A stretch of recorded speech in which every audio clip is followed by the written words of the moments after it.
Après avoir évoqué dans Blow Up les caméos de cinéastes dans les films des autres, voici aujourd'hui un sujet sur les caméos de cinéastes dans leurs propres films.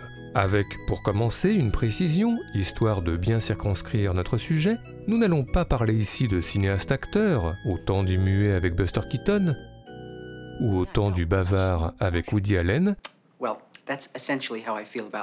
Nous n'allons pas parler non plus des cinéastes documentaristes, lesquels de fait apparaissent souvent à l'image, qu'ils soient filmeurs comme Alain Cavalier, et puis je suis dans une chambre très chère, ou qu'elles soient glaneuses comme Agnès Varda. Glaner, c'est ramasser après la moisson. Nous allons plutôt parler d'apparitions plus secrètes et rares, le temps d'un clin d'œil, comme Jean Eustache au premier plan dans Une sale histoire. Et j'assistais à tout ça, enfin c'était honteux. Ou le temps d'une apparition plus conséquente, comme Naomi Kawase, chemise bleue dans Chara, ou même le temps d'un rôle principal pour un film seulement, comme Nouri Bilge-Ceylan dans Les Climats. Alors pour commencer, ces caméos de cinéastes sont parfois involontaires, comme celui fameux de Steven Spielberg dans Duel, en reflet dans la cabine téléphonique, ou ces caméos peuvent feindre d'être involontaires, comme celui de Francis Coppola dans son propre rôle dans Apocalypse Now, pour témoigner du chaos qui régnait au Vietnam, mais aussi sur le tournage du film lui-même. Mais à part ça, eh bien on peut, par exemple, croiser son réalisateur dans la rue, au hasard, comme Isabelle Adjani dans l'histoire d'Adèle H, qui croise François Truffaut. Mais on peut aussi croiser son réalisateur à la fête foraine, là, à l'HB, dans Harold des Maudes, et ça fait plutôt peur. Ou on peut croiser son réalisateur, en l'occurrence Gustave Kervern, dans Mammouth, au supermarché Rayon Boucherie, et cela fait un peu peur aussi.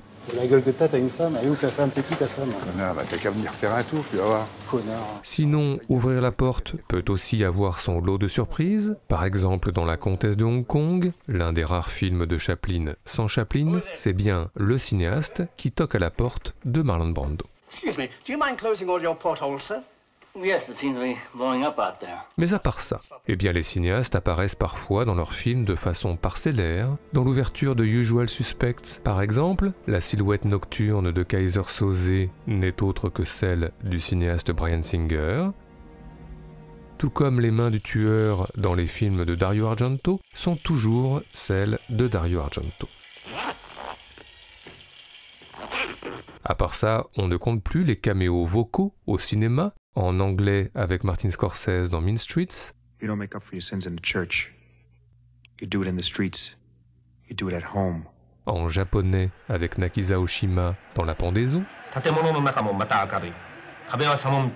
Ou en danois avec Lars von Trier avec En prime de jolis reflets dans The Director.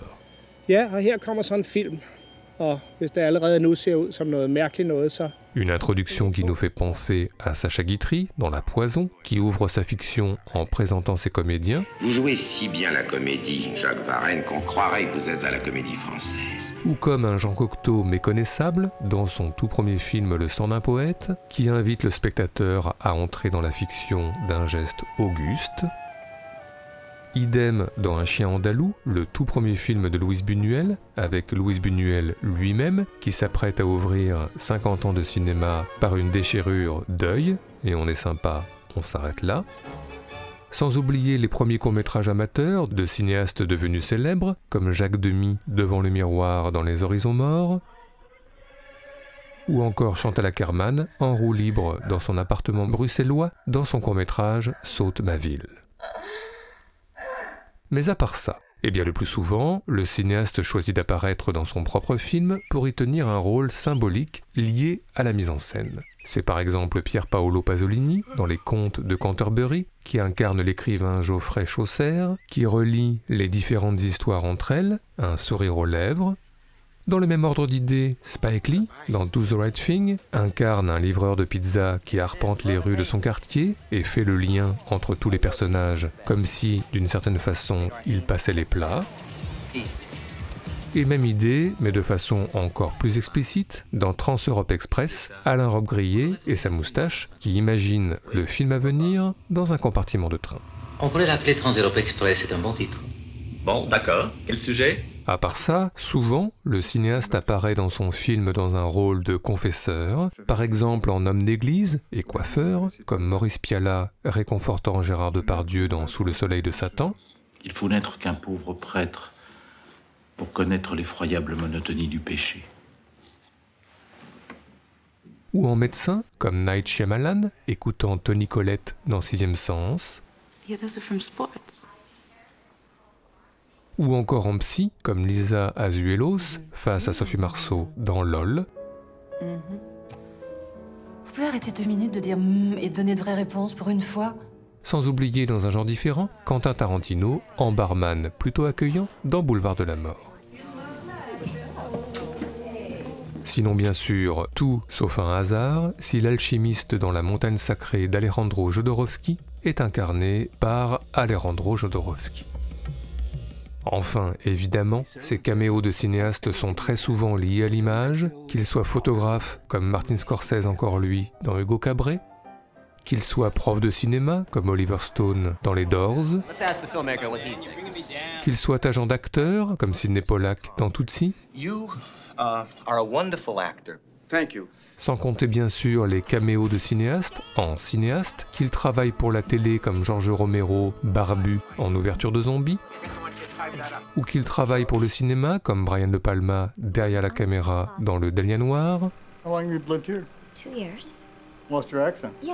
ou encore Michael Powell, cinéaste derrière la caméra, puis devant la caméra dans Le Voyeur, le temps d'un passage de relais avec sa femme.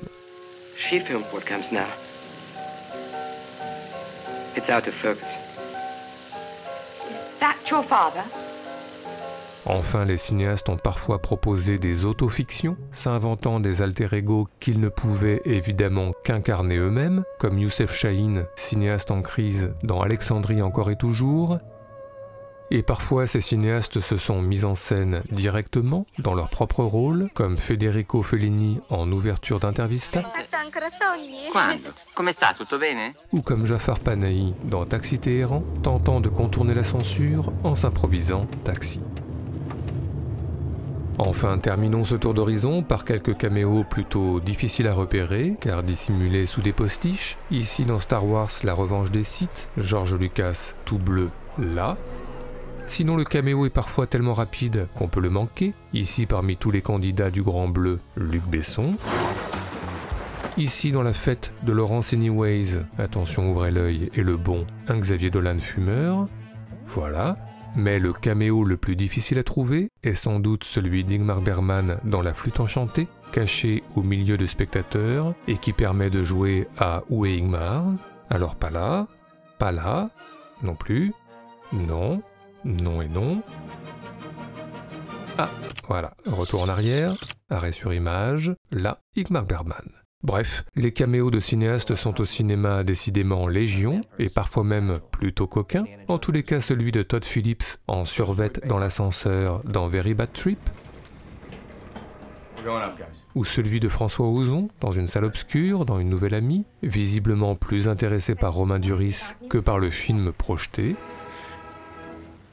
Ou encore celui de Pedro Almodovar dans Pepi, Lucci et Bom, en pleine forme au moment d'organiser un concours plutôt particulier.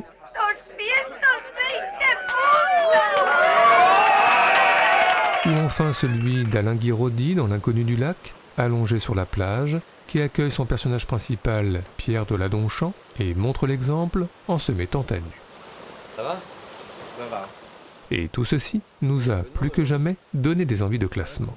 C'est donc parti, léger, pour notre traditionnel top 5 subjectif, celui des meilleurs caméos de cinéastes dans leur propre film, en tous les cas pour nous.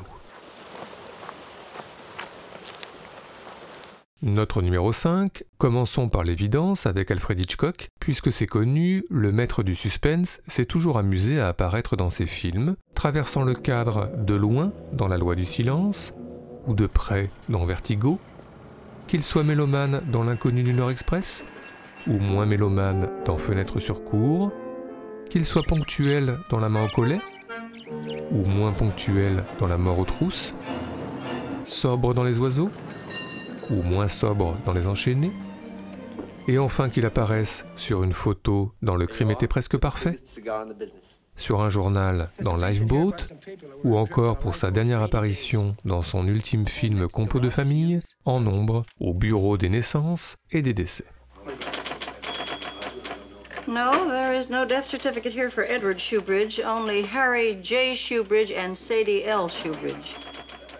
Notre numéro 4, le caméo de cinéaste, est parfois musical. On se souvient que Rainer Fassbinder a accompagné son actrice fétiche Anna Schygulla pour un rock endiablé dans Rio das Mortes. On se souvient également de la performance haute en couleur de Pedro Almodóvar, encore lui, dans Le Labyrinthe des Passions, à gauche. Et puis un caméo que nous aimons tout particulièrement, dans Le Grand Blond avec une chaussure noire, Yves Robert lui-même, en chef d'orchestre metteur en scène quelque peu dépassé par son trio d'acteurs, Colette Castel à la harpe, Jean Carmet aux percussions et Pierre Richard au violon.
Notre numéro 3, comment ne pas évoquer Jean-Luc Godard dans un sujet sur le caméo au cinéma. Le cinéaste franco-suisse est apparu dès son premier long métrage à bout de souffle, En passant délateur. On l'a également croisé dans Le Petit Soldat en silhouette derrière Michel Subor à la gare de Genève, ou encore en assistant réalisateur du maître Fritz Lang dans Le Mépris. Monsieur Lang, on est prêt. Merci.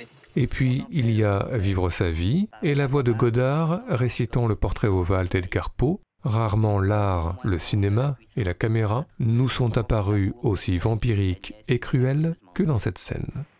Mais, à la longue, comme la besogne approchait de sa fin, personne ne fut plus admis dans la tour, car le peintre était devenu fou par l'ardeur de son travail, et il détournait rarement ses yeux de la toile, même pour regarder la figure de sa femme.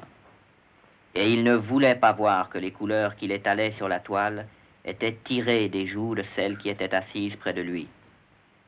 Et quand bien des semaines furent passées, et qu'il ne restait plus que peu de choses à faire, rien qu'une touche sur la bouche et un glacis sur l'œil, l'esprit de la dame palpita encore comme la flamme dans le bec d'une lampe. Et alors la touche fut donnée, et alors le glacis fut placé. Et, pendant un moment, le peintre se tint en extase devant le travail qu'il avait travaillé. Mais, une minute après, comme il contemplait encore, il trembla, et il fut frappé d'effroi. Et, criant d'une voix éclatante, « En vérité, c'est la vie elle-même !» il se retourna brusquement pour regarder sa bien-aimée. Elle était morte.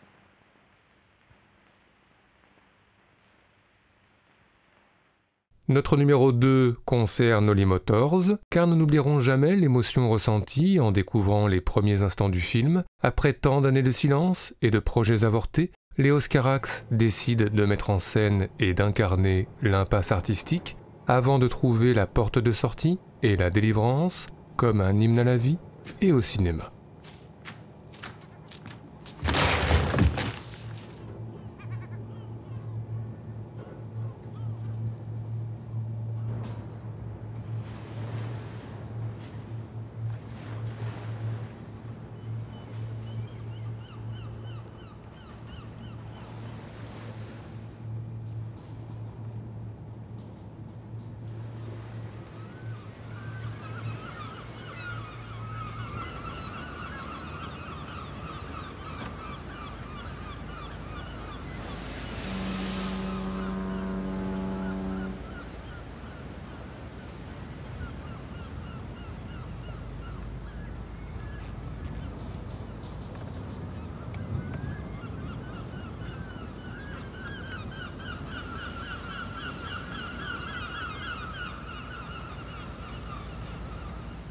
Enfin, notre numéro 1, parfois, les cinéastes sont apparus dans leurs films en peintre, à l'image comme Pier Paolo Pasolini dans le Décaméron, ou hors champ, comme dans Titanic, les mains de James Cameron, qui remplacent dans les gros plans celles de Leonardo DiCaprio,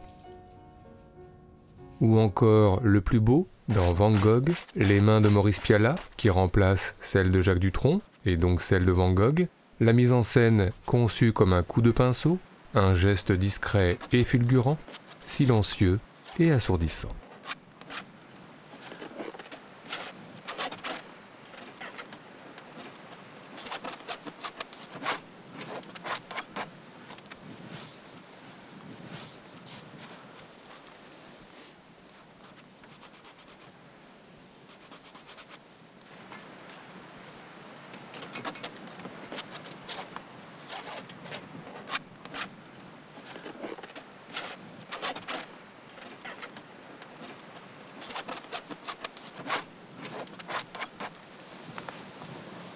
Tiens, la Lodwig.